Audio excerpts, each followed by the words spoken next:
చేసుకోగలిగినాం. ఈ పండుగ వాతావరణం ఇది 10 కాలాల పాటు ఉండాలి. పాలమూరు పండాలి. పసిడి పంటలతో 20 లక్షల ఎకరాలు కనీసం జితేందర్ రెడ్డి గారు చెప్తున్నారు కరెక్ట్. 2 ఏళ్ళు కష్టపడితే 20 లక్షల ఎకరాలకు నీళ్లు ఇవ్వచ్చు అని. వారి మాటతో నేను ఏకీభవిస్తున్నా. నా బాధ్యత అది. వెనక్కి మళ్ళీ చూడని 20 లక్షల ఎకరాలకు పాలమూరు జిల్లాలో నీళ్లు పారించే వరకు గ్రీన్ ఛానల్లో నిధులు విడుదల చేయించి సాగునీటి పారుదల శాఖ మంత్రి మీకు తెలుసు కదా ఉత్తమ్ కుమార్ రెడ్డి గారు.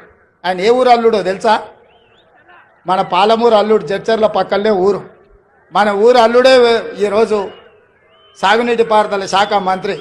మరి మనము ఇంత త్యాగం చేసినాం బిడ్డనిచ్చి ఆయనకు. అవునా? మన పాలమూరు ఆడబిడ్డను ఆయనకిచ్చి పెళ్లి చేసినాం. మరి ఆ రుణం అయితే వారు తీసుకోవాలి కదా. ఇక మల్లు గారి గురించి నేను చెప్పాల్సిన పని లేదు. మల్లు అనంతరాములు గారి నుంచి మల్లు అని అంటేనే పాలమూరు అనేది తెలుసు. ఎందుకంటే మల్లు అనంతరాములు గారికి ఈ ప్రాంతంతో ఉన్న అనుబంధం. మల్లు రవి గారు ఇక్కడ ఎంపీగా ఉన్నారు. మరి వారే ఆర్థిక మంత్రి. మీ పెద్దన్న జాతీయ నాయకుడైనా మీ రెండో అన్న పార్లమెంటు సభ్యుడైనా వీళ్ళు గుండెల్లో పెట్టి చూసుకున్నారు. మల్లు బట్టి విక్రమార్క గారు మీరు సంతకం పెట్టేటప్పుడు జర ధైర్యంగా 2 సంతకాలు ఎక్స్ట్రా పెట్టారు. మీరు తెల్ల పేపర్ మీద సంతకం పెట్టినా మా వాళ్ళు ఏం తప్పు రాసుకోరు. 100 అవసరం ఉంటే 50 రాసుకుంటారు. మా వాళ్ళు అమాయకులు. మళ్ళీ 100 బట్టడానికి ఏమైనా కష్టమవుతుందేమో అని. మీరు తెల్ల కాగితం మీద మాకు సంతకం పెట్టి ఇచ్చినా మనం ఏమి తప్పు రాసుకోము.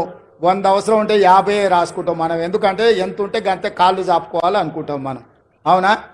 మంచం ఎంత ఉందో కాళ్ళు గంతే చాపుకోవాలి. ఎక్కువ చాపుకుంటే బాగుంటుందని మనం తెలిసిన వాళ్ళం.